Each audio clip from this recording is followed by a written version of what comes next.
Greetings, Cyclopeans. Welcome to Sci-Clops Podcast 22, brought to you by H.P. Lovecraft's The Descendant. And as always, I highly advise you read H.P. Lovecraft. If you're any kind of a fan of horror and you have not read any Lovecraft, you really need to get right on it and start reading immediately, because you'll see how it's connected to every other single horror writer out there in some way or another. Absolutely fantastic stuff.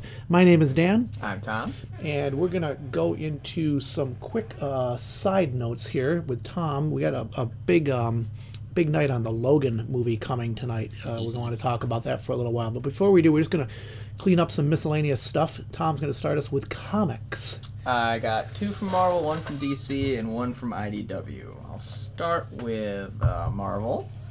Inhumans vs. X-Men is quickly coming to a close. We are issue number 5 of 6. And last time I said it looked like the Inhumans were mounting a counterattack against the X-Men and starting to get their footing back, and they were. But as time has progressed here, both sides have become aware about the extenuating factors in the thing, such as that the Terrigian mist is going to literally saturate the entire planet and kill every mutant, leaving the X-Men the only option of destroying the cloud or leaving Earth for somewhere else. Cool. And it's caused the teams to splinter into sub-factions. It's not just Inhumans versus X-Men. Now there's some Inhumans that have sided with the mutants and some mutants that are siding with the Inhumans. And it's pretty much just devolved from a pretty clean conflict of one side versus the other into a whole bunch of scattered pockets all fighting each other, trying to figure out the best way to fix the problem. It's good. It keeps it from being just a straight up one side's right and the other side's wrong, which is it's tough to do in a situation like this where really nobody's the bad guy. Yeah. And it's just kind of an unfortunate series of circumstances. I like what they're just doing. Happens to be dropping dead. That's all. Yeah, I like what they've been doing here. We only got one more issue to go, and I'm certainly interested Cool. to see how they're going to clean this up. And after this series wraps up, it's interesting because we're ducktailing right after this into a whole bunch of new X-Men and Inhumans titles that are going to be launching in May, but I'll talk about that a little later. But one more issue to go, and we'll see if there's any big shocking deaths or reveals or anything like that. And you're really enjoying this too, right? Oh yeah, I thought it's been a fun little miniseries. Next up is Infamous Iron Man number 5. When they first announced Infamous Iron Man, I was a little skeptical because A, Dr. Doom trying to take up the mantle of Iron Man just sounded a bit off, and B, I was kind of wondering how much juice they would get out of the whole, Dr. Doom as a reformed villain thing. Yep. It's worked for other characters in the past.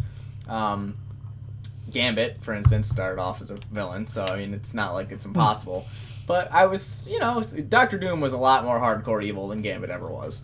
But it's actually been a pretty enjoyable ride, and one of the shocking things they revealed 2 issues ago was that Doom's mother is somehow apparently alive after he witnessed her die years ago. And that never happens in Marvel Comics. No, yeah, everybody's... It's so bad they joke about it in comic. It's like, he'll be back at some... But anyway, so Dr. Doom really is trying to turn his life around, and the revelation that his mother is seemingly alive kind of throws him for a loop.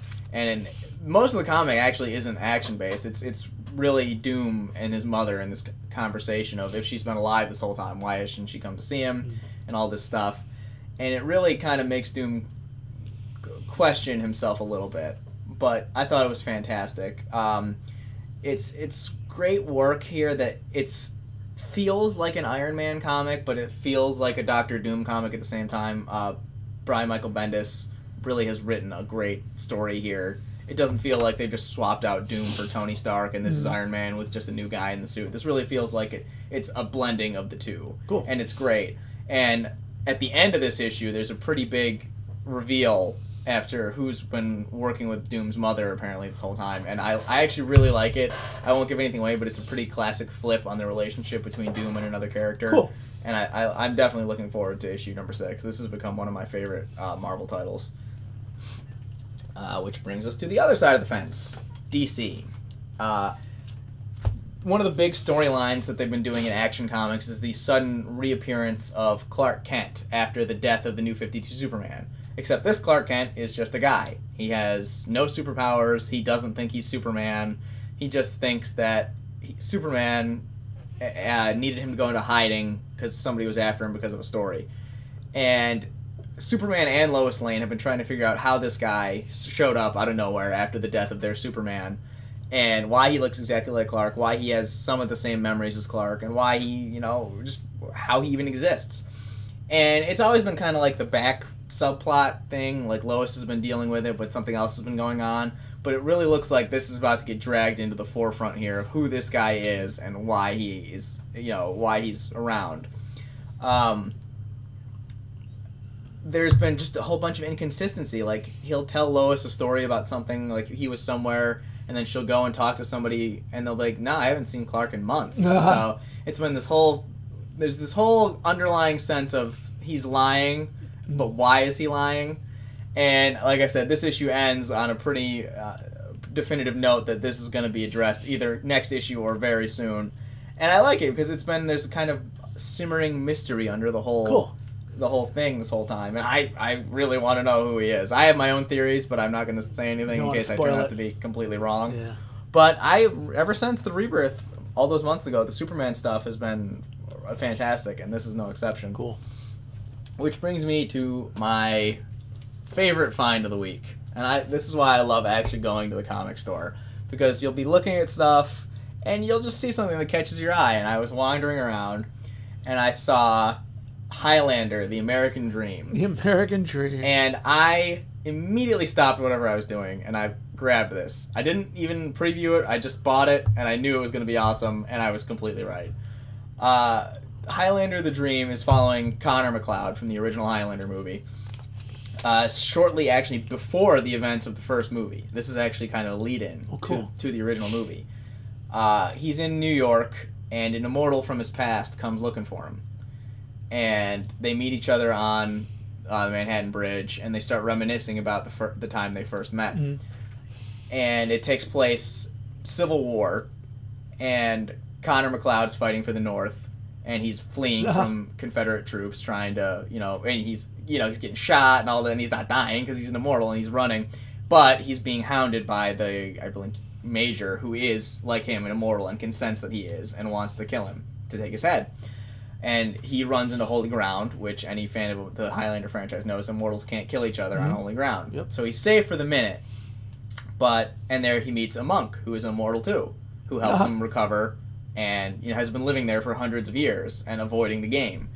And stuff goes down, and it looks like that Connor's going to have to help this monk guy fight off the evil immortal and his Confederate troops. But I really like this because, the first movie was fantastic. The Highlander was such a cool idea, and it was just, I remember almost all the first movie was so good. Yep. And Connor's past, through the original movie and the later sequels, gets kind of expanded upon, but he's 400 years old. There's a lot of backstory to cover, and this is some of it getting explained. And it feels like it, like just reading it, it has that feel of the first movie. Yeah, it's kind of got that dark, grungy sense with that underlying sort of mysticism in it. And I don't know if this is going to become a recurring series or if this is just a mini-series. If I had to take a guess, I'd say it was a mini-series. But I think this is going to be great. I think the Highlander franchise lends itself to being a comic series fantastically because there's so many characters and so much you could do. You could do a comic on Fitzcane. Until you pulled that comic out, I never even thought that this Highlander series, which they went the wrong direction when they made them. They did the main movie, and then they decided to keep going, and they got worse and worse and worse. They did, but the TV show was good. The TV show was fantastic. The TV show addressed what the comic's doing. Yeah, it's one immortal in his whole really life. Good TV show, and I used to watch that every night. And my favorite. It's on Netflix. Roger Daltrey coming. Yeah, that's what I'm saying. They could do a whole show on Fitzcane. They could do a whole miniseries on Fitzcane. I loved the TV show, and if you haven't watched the Highlander TV show, even though it's from back in the '90s, still really good. Really good. It's all really you well need to written. do if you haven't seen anything Highlander, watch the first movie, watch the TV show. Yeah, whatever you do, don't watch number any 5 of the other or any movies. Of the, oh, the movies are don't terrible. watch any of the other movies. Yeah. I mean, they get so out of control by like number 5. You're like, what in God's name is this nonsense? It's like someone just took like a bucket of ideas and words and just pulled them out at random and put it in a script and then filmed it and then chopped it up and then re-put it together. And you're like, what is happening in these movies? They're terrible. Yeah.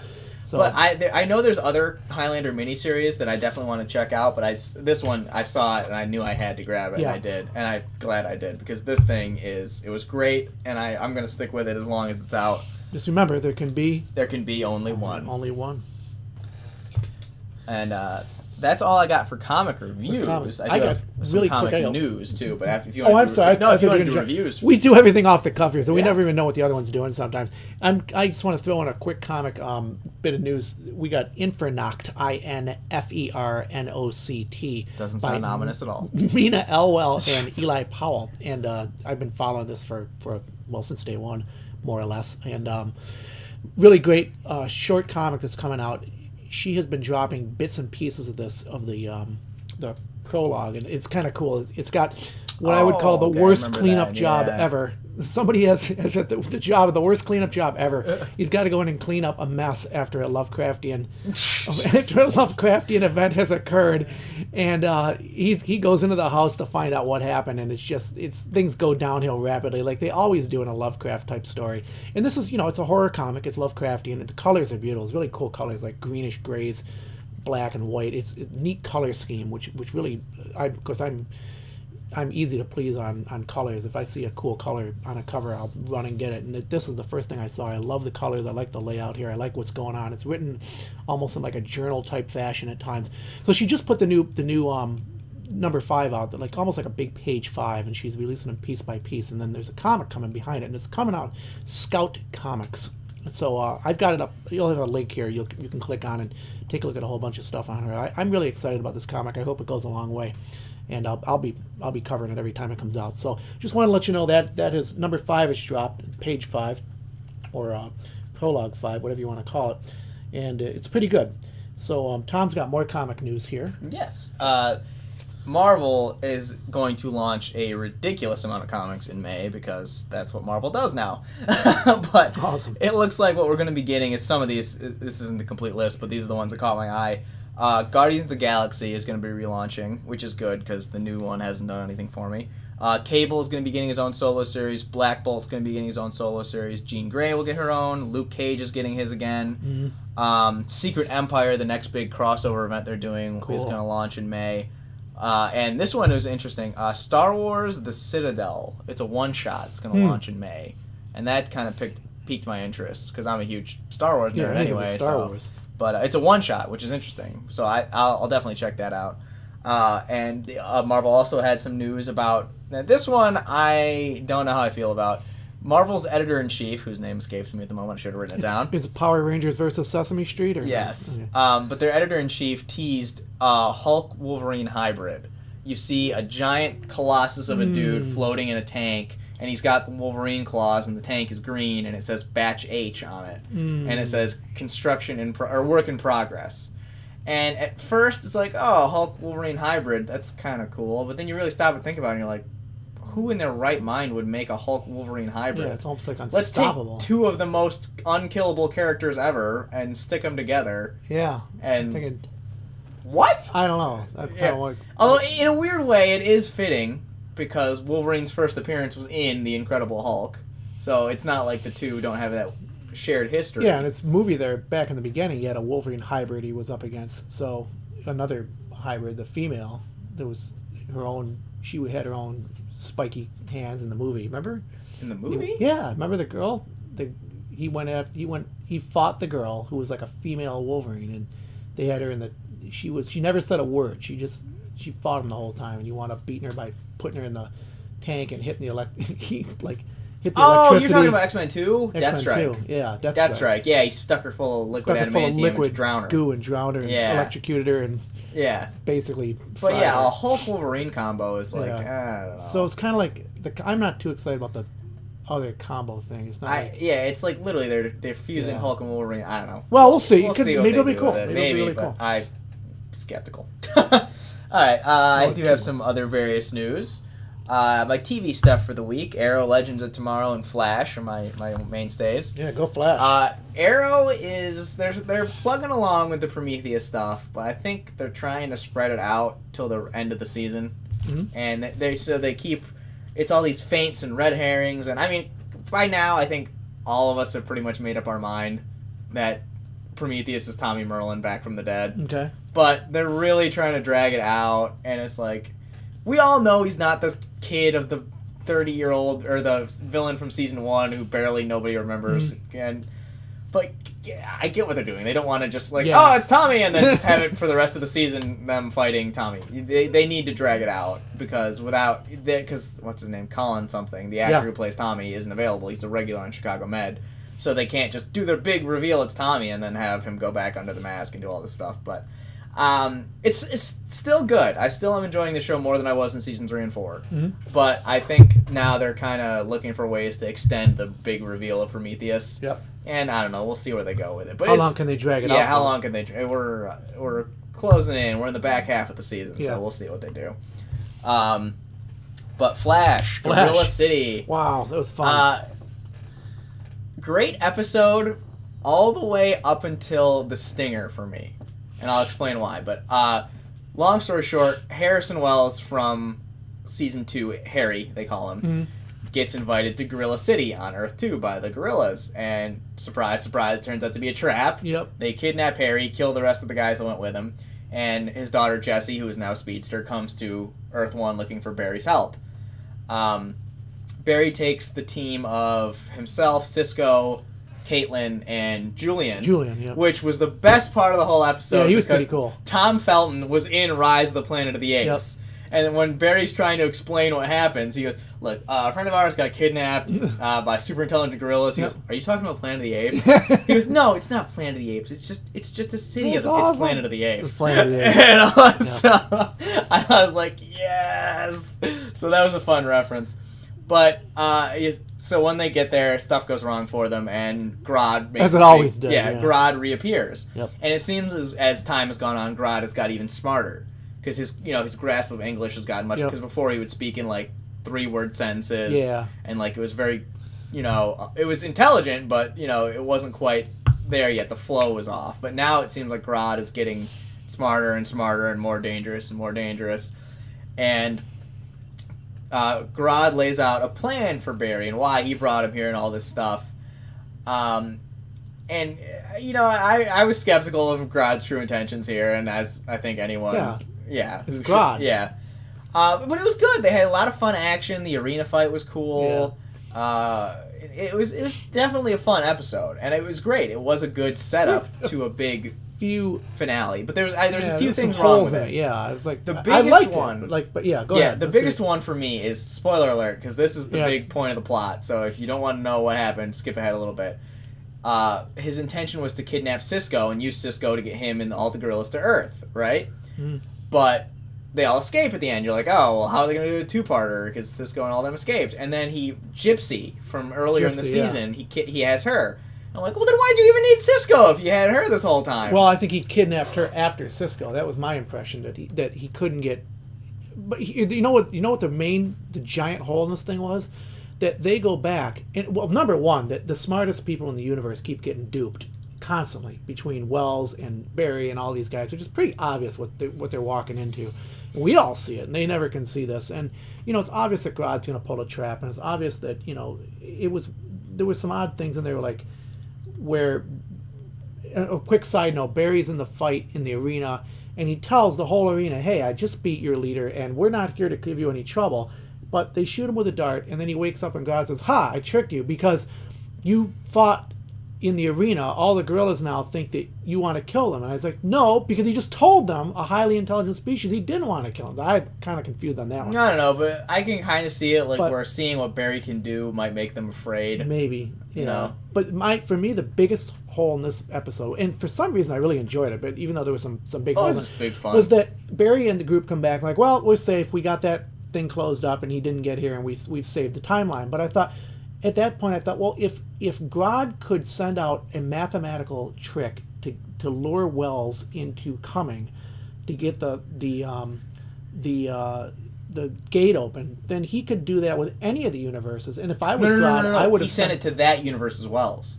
He sent right, his message. He knows there's multiple universes. Yeah, so but he can't travel. He didn't send that message to another universe. But he could. That's what I'm saying. He could just keep going and going. No, he couldn't. How would he do that? He has no way to do that. Just send the universe. Didn't you send the math? No, he sent it to that Earth's Wells on Earth 2. That's why they went to save him. Remember? Right, but I'm just saying... Jessie shows up and she sees their Wells. If he can get it to one place, he could get it to any place. That was my feeling on the whole thing. All he sent was a transmission. Yeah, just said, hey, radio solve waves. this problem, and we're smart. It didn't breach interdimensional travel. It was but just it should have. If he could get to one, he could have gotten to all of them. And if he can get to all of them, then he has an unlimited supply of people who can open those doors. No, but I'm saying Grodd, it never left another Earth in the first place. Grodd's transmission was from Earth 2 to Earth 2.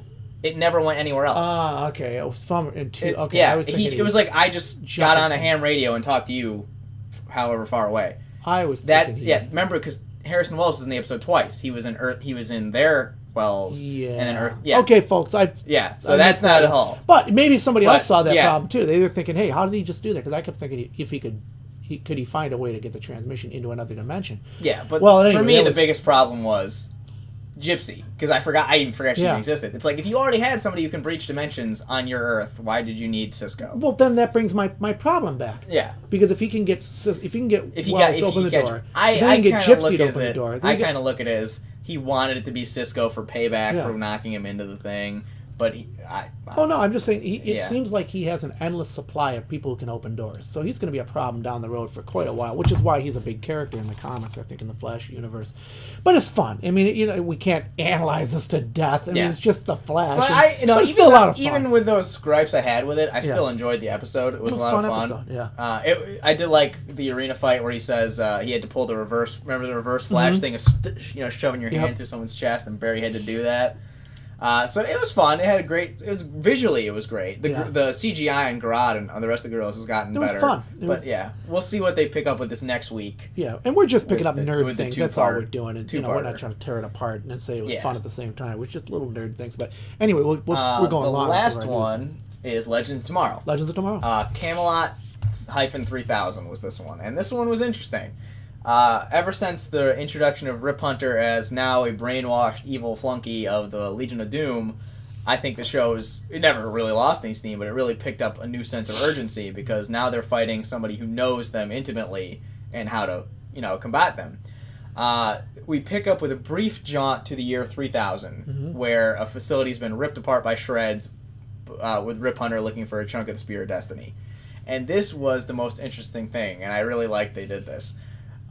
They brought in early in the first episode of the second season the JSA, the Justice Society of America from the 1940s, and they're really obscure characters, Dr. Midnight, Owlman, Stargirl, and in a previous episode they went to the 70s, and the JSA were gone. Only one character was left, and he said they all went on a mission and they never came back. I don't know what happened to them. And now we know what happened to them. They were made the Guardians of the Spear of Destiny. Rip gave them each a chunk of it and then scattered them throughout history. And they find Dr. Midnight's dead body in the year 3000, and his spear is gone. Cool. And they realize what happened, and that the JSA must be guarding the spear fragments. So the device they created last episode to track it narrows the last piece down to Camelot. And they go to Camelot, and Stargirl's waiting for them there. She's the one who's guarding it there. I can't help laughing. I just see the knights skipping along with coconuts on the way to Camelot. Sorry. No, let's not go to Camelot. It's a silly place. It's a silly place. But it was really interesting because it brings the JSA back into the scope of the show, and they're not just these one note characters that were just they're fun little 40s stereotypical superheroes, and then they're gone. It makes them vitally important again, and it really shows you how much Rip was doing stuff before the Legends even became a team. So the Legends have to figure out a way to find this fragment of the spear, and if they can, try to get Rip back on their team. And I don't want to give away too much, but the last shot of the episode was fantastic. And I really like what they've done here. It would have been kind of, I think, a little underwhelming if they just found Rip and they got his memory back and, Rip's back in charge of the team and all this, like, hey, let's go keep doing what we were doing before. So I like the fact that they've had the guts to stick out evil Rip for a couple episodes, and he's not just, I'm back on the team. Let's go. Cool. And I dig where the show's going. I think we've got a few more episodes to go before the season finale, but there's definitely starting to ratchet up the danger factor here, and I really like it. And it's proof that the Legion of Doom is good too, because Damien Dark is the only one to make an appearance this episode. We got no Reverse Flash and no Malcolm Merlin. All right. and the episode didn't suffer for it. Damien Dark had enough charm on his own to carry an episode. So I like that we don't always have to kind of glom every group together and do that. But that's all I got for TV reviews. I don't know if you've got one. I got nothing for TV else. Aside from reviews, I do have a little bit of TV news. I've been talking about that the Marvel Inhumans TV show that's coming out. And maybe not the first bit of casting, but one of the interesting bits of casting finally came out today. I believe his name is... where is it? I just saw...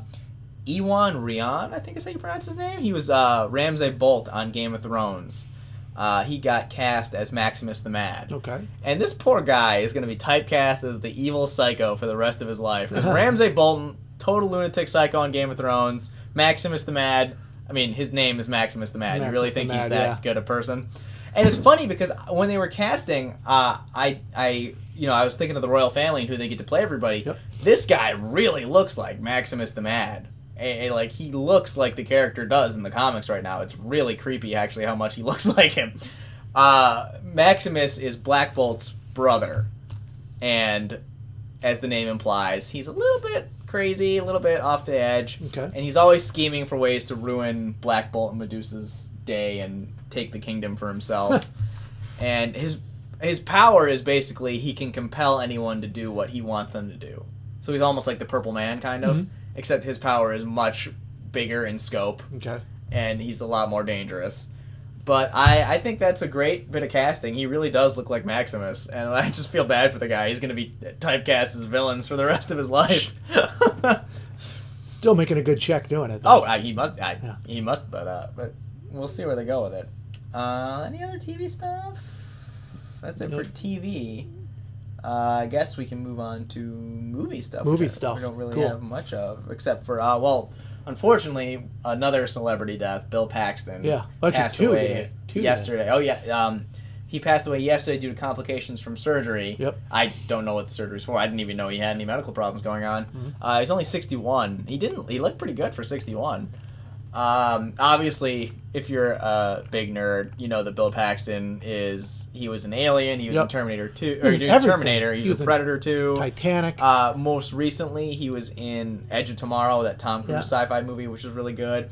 And he holds the unique distinction of being the only person in cinematic history to be killed by a Terminator, a Predator, and an alien. Yep. So it was a great thing. So where is his Oscar for that? He had a great nerd cred. He did, and everybody and their mother knows that line. Game over, man. Game over, man. Game over. Which is a really big reference to the '80s because that's what you always saw at the end of playing a video game in the '80s when they all came out and we game over. And you're like, oh, bummer, you know. So it was a really cool line when he dropped that line. Everybody was going crazy back in the '80s when they watched that. The other one who died today, which is really sad, actor Neil Fingleton has died, and he also was he wasn't as big as what's his name there, but he was Game of Thrones, Doctor Who, X-Men, The Avengers, 47 Ronin. Yeah, he was in a bunch of stuff. He's a big boy. Yeah, he was a big stunt actor, and it's funny because I didn't you listed all the stuff he's been in. I'm like, I have no idea who this guy is, and then you dropped 47 Ronin, and I knew exactly who he was because in 47 Ronin there's this giant dude who's in a suit of armor the entire time. I'm like, well, that's He had the award. Well, he held the tallest guy in Britain or UK, I think he was. There's a 7'7", picture on the site here of him with a telephone booth, and he's almost taller than the telephone. I think he might even because he's leaning. Yeah, he might actually be taller. So, well, it's too bad, and we lost him, and so it's been a kind of a sad day in the cinema world. And what have you got next? Last bit's the thing I have before we get to our Wolverine fiesta here. Is I have a couple bits of video game news. One is that the Bioshock key story editor, Ken Levine, has formed a new studio called Ghost Story. And that's pretty big news because he left Bioshock, I believe, a month or two ago, maybe a little later than that. The Bioshock franchise, I think, is a really great one. I enjoyed the first one a lot. Yep. 2 was still pretty good, but Infinite, for me, was fantastic. Mm-hmm. And it had everything you wanted. It had a great story. It had great gameplay. It was very memorable. I can still remember a few scenes from Infinite, like I just played them yesterday. The setting was gorgeous. Everything was perfect. But Ken Levine left the studio because he said he didn't like the stress of working under a AAA studio and like 2K or I think it was Ubisoft, and like that pressure of it's come on, let's go, we got to get this out. Yeah. And he said he developed an ulcer. He was like he couldn't handle that kind of, you have to have this done on our schedule. It's a tough call. And these guys are good, but they got to crank out at a high rate of speed. Yeah, That's the only way to do it. And it's a testament to, I think, him and the team he worked with, that they were under that kind of pressure, and the game they delivered, the last one anyway, Bioshock Infinite, was fantastic. Yeah. It was absolutely great. See so much about that online too. The fans are huge for that. Yeah, and so he left it, and I was really bummed. And I'm hopeful that if they do another Bioshock game, that whoever takes over will be great. But then I'm very happy to hear that he's not just going to hang it up and retire or do something different. That he's going to keep making video games, but on his own terms with his own studio. Okay. And I think that'll be a lot of fun. And I'm happy to hear that he's still working. Cool. And the last bit of video game news I have is, I believe it was 2014, was Middle-earth Shadows of Mordor, the video game on PS3 and Xbox One, or PS4 and Xbox One. Great graphics. I love the game. I thought it was really cool. We're gonna drop you in Mordor. You're gonna hunt and kill orcs all day. And it's gonna expand upon Lord of the Rings story a little bit. Mm-hmm. So I thought it was a great game. I enjoyed it. The ending was a little but overall, I would say you definitely should go out of your way to play it. But apparently, the sequel to this game was leaked by Target on accident. Huh. Someone noticed on Target's video game pre-order website that for, I believe, August 22nd was the date they had for it, was called Middle-earth Battle of Mordor, which would be the sequel to Shadow of Mordor. And I figured the way they ended it, that they were going to do a sequel. I just wasn't sure when. And I figured if they were, it would be a long time coming between the two, because it was such a massive game. You're not going to crank out an annual open world game that size, and do it. Yeah. Which is good, because I think I'll never say no to a good open world, just roam around fantasy kind of game. Looking for different monsters, especially something like Mordor, which is crammed with loaded with awful stuff. It's like Dungeons and Dragons in there. But yeah, basically. And it was interesting because the game really felt like it depended on what you did, because the orc captains, if you get killed by a little grunt orc, because the whole shtick with your character is you're unkillable. If you die, you just come back later. Yep. So if some random grunt kills you, and every enemy in the game has an actual name. Oh, so cool. let's say Beelzebub kills you. He stabs you in the back when you're in the middle of a fight and die. Yep. You come back X amount of time later, and now, because he killed you, he's risen up through the ranks, and he's become an orc chieftain. And you can go back and fight him, and he'll remember you, and it'll be this whole different shit. And it was great. Cool. I loved that. It was really cool. So I thought it was a really interesting twist on an open world game. Imagine the algorithm. I know, yeah. And there's stuff like, not even that. There's, if you burn an enemy but he gets away, he'll have a fear of fire the next time you fight him. And so I really thought Shadow of Mordor was a great game, and I'm really looking forward to the sequel. I saw nothing about that online. Yeah, too bad. I just noticed not that. a whisper anywhere, and at least nothing I saw. And I keep a track of a lot of sites too, so nothing there. But hopefully it'll get more publicity next time around. What else have you got here? That's all I got. That's it. That's from me anyway. Let's go straight into the big news, which is coming up. You want to start? Logan. Of course, the big news, of course, is Logan. Yeah, Logan. 1 week. 1 week to go. Well, less than a week, really. 5 days at this point. This is probably going to be the biggest movie of the year. One of the biggest. One of them, yeah, definitely. The Star Wars release. If you had to pick 3 or 5 movies, this will be one of those top 5. Star Wars will be on here. Logan will be on here. I'm trying to think what else, but and this is going to be so huge. And I think if this does as well as we think it's going to do, it's going to be easily $1 billion. And then they're going to have a real tough time getting rid of Wolverine. Now we're going to say, well, we're putting him to bed. Well, we're not. Well, no, they never said they're putting Wolverine to bed. Jackman just said he's done. Yeah, he's doing it. But it's going to be interesting to see how they're going to, which direction we're going to go now, which new universe we're going to go into or whatever. So anyway, you go ahead. Okay. This is Tom's I decided, since in honor of Logan coming out, that I would do kind of a retrospective of the character since his introduction and talk about some of his big, big watershed moments and miniseries and things like that. Cool. And then we'll end with the movie. So form discussion groups. Yes. Everyone in your seats, take notes. quiz will be after this session. Wolverine was originally introduced actually as a character in The Incredible Hulk. I mentioned that earlier. He was brought in to take out the Hulk because no one else could. And he was created by, or at least his initial designs were created by John Romita Sr., whose son is still active in the comic community and has actually worked on Wolverine himself. But this is the great part. Wolverine had... The fact that we got the character we did is nothing short of a miracle, because he had 2 original origins that were going to be ridiculous. One of them was going to be, he was literally a Wolverine that got mutated into being a person with claws and would go on from that. I can't, it's, it was the 80s. Yeah. It was ridiculous. It could have happened. And then another one was that he was actually going to be a teenager under the costume, and he was going to be this really youthful, young guy, and that was why he was so short and stocky, because he hadn't finished growing yet. So the fact that we got the Wolverine that we got with the short, rough cigar smoking, I think we lucked out a big time on that. Which was perfect. Grizzly, dark, unshaven, nasty attitudes. Such a polar opposite to the current team of X-Men when he got introduced. But yeah, he got in and brought to fight the Hulk. Nobody really won. It just kind of ended, and Wolverine was like, whatever, I'm done, and he left. And Wolverine eventually obviously got brought back as member of the second team of X-Men. He was part of the team that introduced Storm, Colossus, Nightcrawler. Banshee had already been established, but this was his first time as a member of the X-Men. Sunfire came in, and Thunderbird. And they called it the X-Men Second Genesis. It was the big revamp of the team. The only original member left was Sci-Clops. And Wolverine, right out of the gate, like I said, was such the antithesis to everybody else, who were these wholesome, let's, go out and save the world. Clean and shiny, yeah. Yeah, Wolverine was like, whatever, I got nothing better to do. You could almost see him switching sides at some point. Yeah. But he had... The fact that, Wolverine was never a villain at some point is willingly, but we'll talk about that later. But yeah, he was such a weird dynamic with him and the rest of the team, because everybody else wanted to at least try and become a better team. Wolverine was just like, I'll do it my way, and if you don't like it, well, screw you. So a lot of Wolverine's past was kind of shrouded in mystery, even as he was a member of the team. And originally, those claws he had were not part of the character. They were just part of the suit, and his power was going to be just the healing factor. Yep.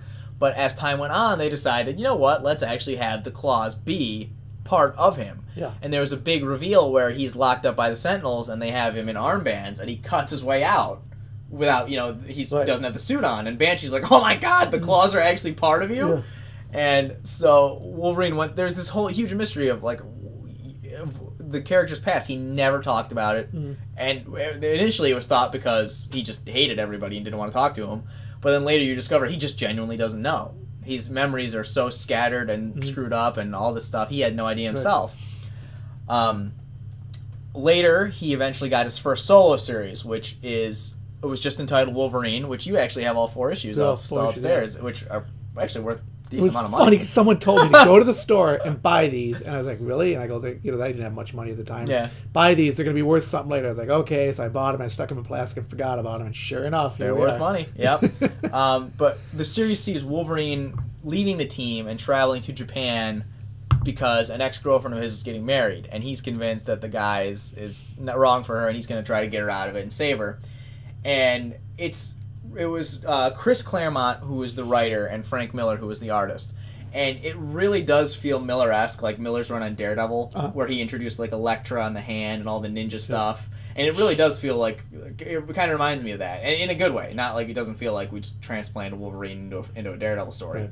But we finally get a little bit of Wolverine's past. He does have romantic relationships with Mariko Yoshida, and it was a great solo outing for Wolverine that the X-Men only figure into on the periphery right at the end. Yep. And you really see that this underneath Wolverine's, really gruff exterior, there's an honorable person under there who wants to do right by this woman and wants to save her from an awful life. And it never, as is the case in Wolverine, it never goes the ways he wanted to, ever. Poor Wolverine. And we figure out eventually that Wolverine was part of the Weapon X program, which took mutants and experimented on them and tried to make them even more dangerous threats than they already were, and then control them for the government purposes. Wolverine was just living his life out in Canada somewhere, and he was being monitored by Weapon X, and they were trying to determine if he was suitable for the program or not, and eventually they did, and he gets abducted and brought to the Weapon X facility, which ducktails into the Weapon X miniseries they did, which even by Wolverine standards, my God, this comic was depressing. Yeah. Like, you need to read this holding a baby puppy, like, swaddle out in the middle of a field somewhere with sunshine and roses and... Because really, the entire comic is all the awful stuff they did to Wolverine to turn him into Weapon X. Yep.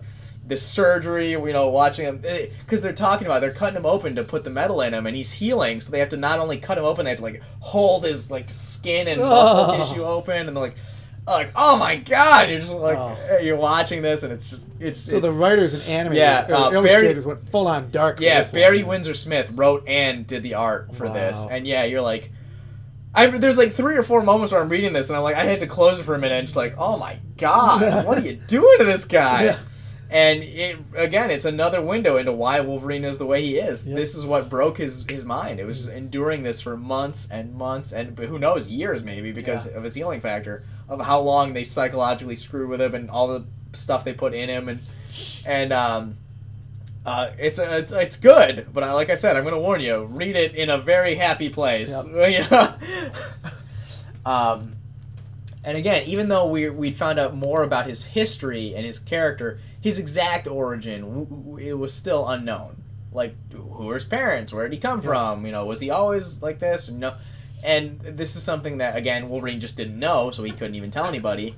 And we finally got answers to that in the form of the Wolverine Origin miniseries, which was a 6-issue series they did about Wolverine's upbringing and his birth and what happened to him.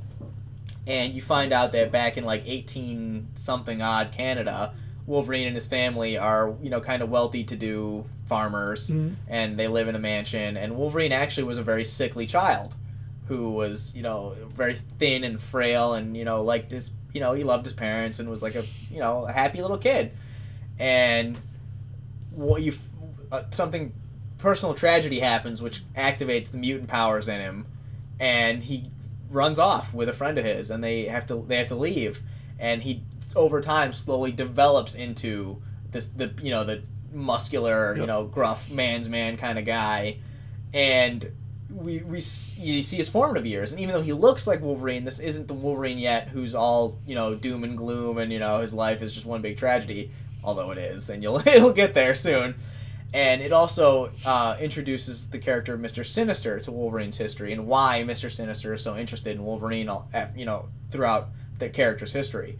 It's a great series. It introduces a lot of... it answers a lot of questions about Wolverine, but not everything, which is good. I think with a character who's had a long life as Wolverine, you don't need to know every detail of every moment, but there are the big, broad questions you can answer. And then Origin definitely went a long way to cleaning him up. And forgot, Origin was done by Bill Jemas, Paul Jenkins, and Joe Quesada were the writers, and Andy Kubert and Richard Aishamov, I believe, were the artists on that. And it's a fantastic series. They followed it up with an Origin 2, which picks up right after Origin ends. I didn't enjoy it as much. I still enjoyed it a lot, but it felt like a little bit, do we really need a sequel to that? Yeah. Which brings us to the final stop on the graphic novel. We'll be talking about Old Man Logan, which is in large part what the newest movie is based off of. Old Man Logan was written by Mark Miller and drawn by Steve McNiven, and it sees an alternate future in which the supervillains of the world finally get their act together and unite as a single force and attack all the superheroes at once. And it's just chaos, upheaval, superheroes getting picked off left, right, front, it's just It's chaos in the streets, New York and all the major cities just erupt into war zones between everybody. And in the biggest shocker, the supervillains win. Yeah. They take not everybody, but they take enough superheroes out that there's just no way that they can come back. And which is really unnerving of a storyline. Yeah. Think about that. It's a very, very depressing storyline. Yeah. These guys actually finally pulled it off. And they killed everybody. Yeah. And so it's... Do you think we'll see anything in Logan? I would Any not. flashbacks? Because... I don't either, but I'm just kind of hoping... Fox just doesn't own the rights to any of those characters. That's right. But...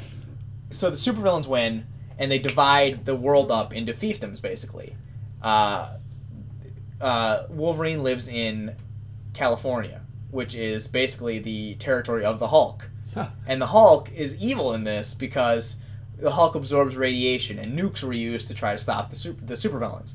And all the excess radiation drove him insane. He absorbed it all, and it messed with his brain, and he became a big nutto himself and took over California. And he rules it like a tyrant, as the rest of them do. Mm-hmm. So Wolverine has survived because of his powers, mostly, the healing factor and everything. And he made a vow that he's done. The Wolverine died that night, and that's it. And he has a wife, he has 2 kids, he's living on a farm, raising, crops, trying to stay out of the way. Mm-hmm. But being Wolverine, tragedy inevitably finds him. Hawkeye shows up at his doorstep. Hawkeye actually managed to survive the outing too. And Hawkeye said, "We have a way to beat the supervillains, and I need your help." And Wolverine at first is like, "Dude, I'm done. I can't do anything to help you. I just want to live my life, raise my kids, and that's it." Hawkeye eventually wears him down, and Wolverine goes on this kind of cross-country trip with Hawkeye all the way back to New York. And you get to see what happened in the absence of everything. Dr. Doom took over kind of the middle of the country. There's a new Kingpin who rules, the Northeast. And it's really this dystopian look at like, oh my God, this is what would happen. Yeah. You see Hank Pym, Giant Man's skeleton. They call it Pym Falls because he died and his skeleton is still giant, like laying in a... Ooh. Yeah, and it was fantastic because it's not only a great Wolverine story, it's just a great Marvel story in general of what could have happened.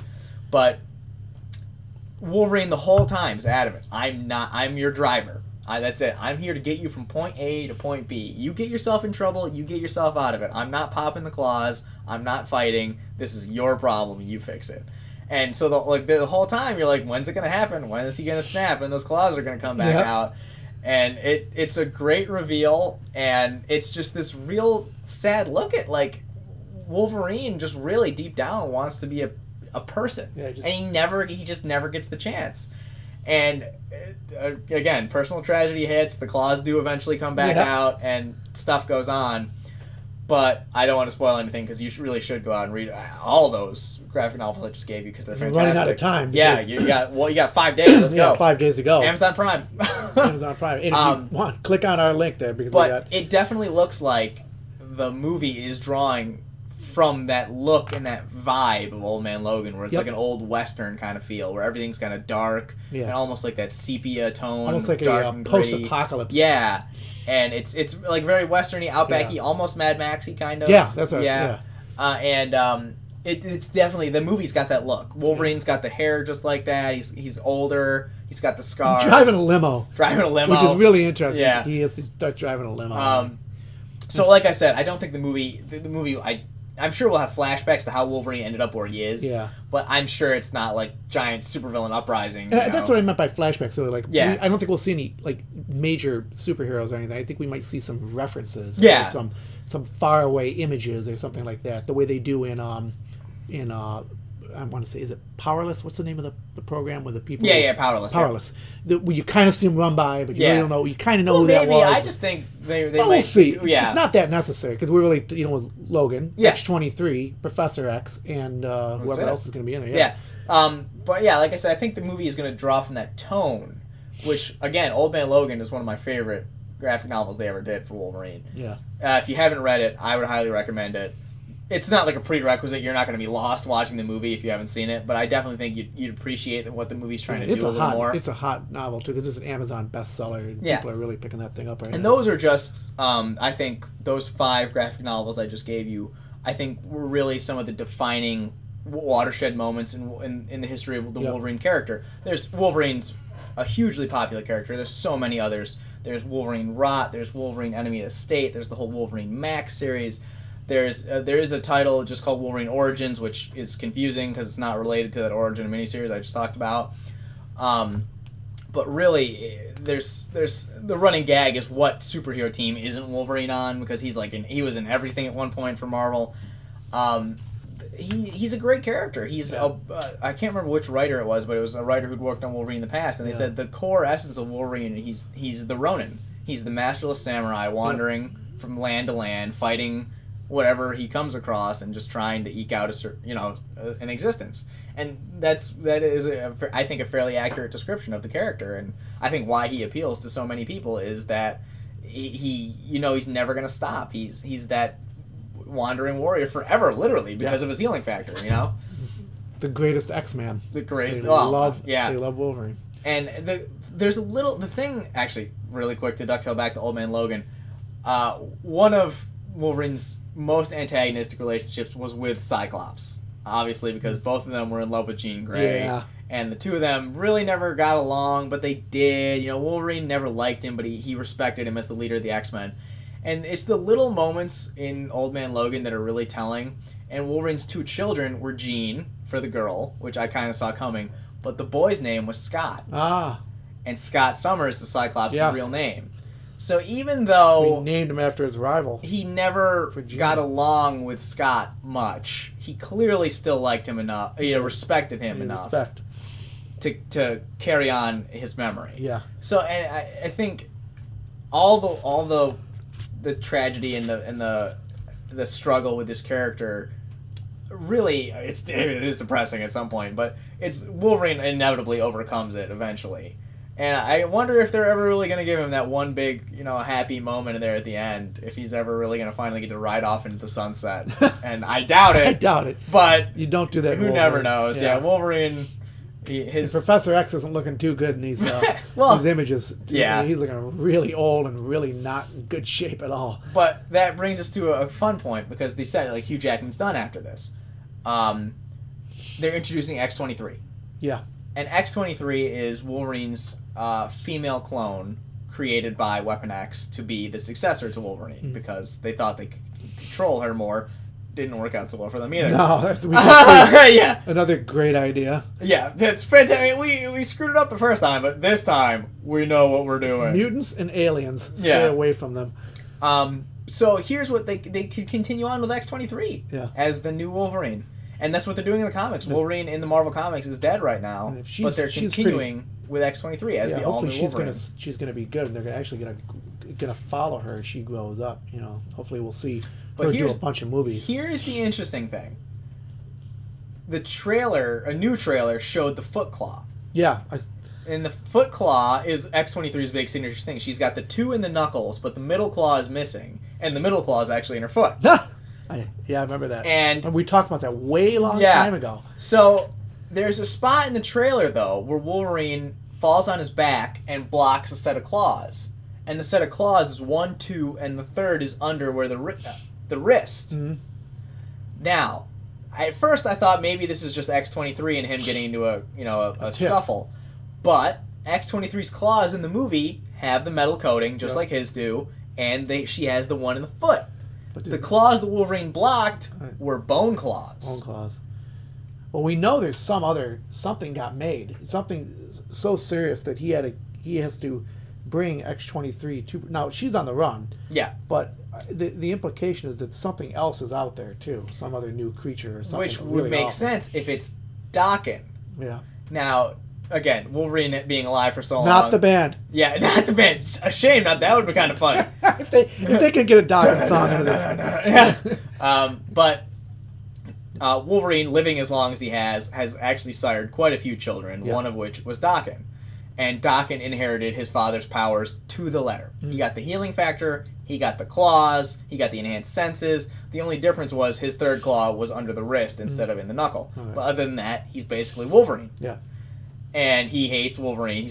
He was captured by a villain and brainwashed into trying to kill him. So their relationship not so great. But I always kind of wondered if they'd ever do Daken in a movie. Wolverine's son come back for revenge after all these years. Yeah. And when I first saw those claws, I'm like, oh, that's kind of a fun nod to Daken, but it's probably X-23. But then in those trailers where she pops the metal claws and then has the one in the foot, I'm like, oh. Well, you had speculated, if I remember correctly, you had speculated on Daken about 10 or 15 episodes ago, way back when these started dropping, these first trailers started coming out, and I think the Daken claws were in there early on. So I think you had speculated on that a long time ago.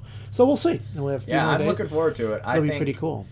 Daken's another interesting character. He's almost a mirror image of his father, Yeah. and except Could he's he an go evil on guy. for multiple movies too? Because he's Wolverine's He's kid. definitely. I mean, he'd be hard to kill. Like Yeah. he's Wolverine's kid. He's got the same powers. He could kind of become like the Sabretooth for X-23. Yeah. Where they're just eternal enemies forever. Neither one really able to kill the other off. Yep. And I think it would be interesting because Also, looks like in this movie, the Wolverine might have some other problems going on. Like he has some kind of like growth or something on his back. Like the scars. But I was thinking, is he deteriorating finally? What they said is that the healing factor's still there, but instead of like healing perfectly, Yep. he heals with a scar. Oh, so instead of like getting cut across the chest and it just scars. heals. Now he gets cut and it'll heal, What a mess. but the scar tissue will be there instead. So I really think this is going to be a fantastic movie. I think Jackman and James Mangold and all the people working on this really knew this was his last ride. Yep. And they wanted to go out in style. When you play Johnny Cash as the background music, you know it's going to be a good movie. Oh, too. yeah. So it can't go anywhere, but it's at the top already. So I think that's it. We're gonna go see it as soon as we can and come back with a review on it. Is that it for That's all. Yeah. And in the meantime, if we'd love to have your support, please consider following us on Twitter, Pinterest, Facebook, Instagram. We're now on Minds, minds.com. Minds, a brand new social media site, a lot like Twitter, a little bit different, I think a little bit easier to use. Brand new. So if you want to get in there early, you can start building an account now. It's free. We also have iTunes. You can find us at Sci-Clops, iTunes. And the best way to support this site, no money out of your pocket, is if you do any online shopping at Amazon, please go to our site first, click through, and go to one of the Amazon links. And we always put up cool stuff too that you can get in Amazon, but we have Amazon ads. If you click through there, we get a few pennies, a shekel or two, and it helps us out a lot because then Amazon lets us keep going. And we're not paying them, and they're not paying us, but it means we can still be an affiliate. So we get your support, and and it's free, no money out of your pocket at all. But we really appreciate you following. Please subscribe to the podcast, and we will be back next week with Logan more thoughts. Unless we can't get tickets, the tickets sell out too fast and we can't get them through like online or something. But then we'll just wait one more week. But in the meantime, we'll have a whole bunch of stuff we haven't even covered. I got a backlog of stuff with books and games and movies. Oh my God, I haven't even gotten into yet. So I'm like 3 weeks behind just trying to get this podcast caught up. So we decided to devote a lot to Logan today. In the meantime, you have a great week. Keep the geek. See you guys.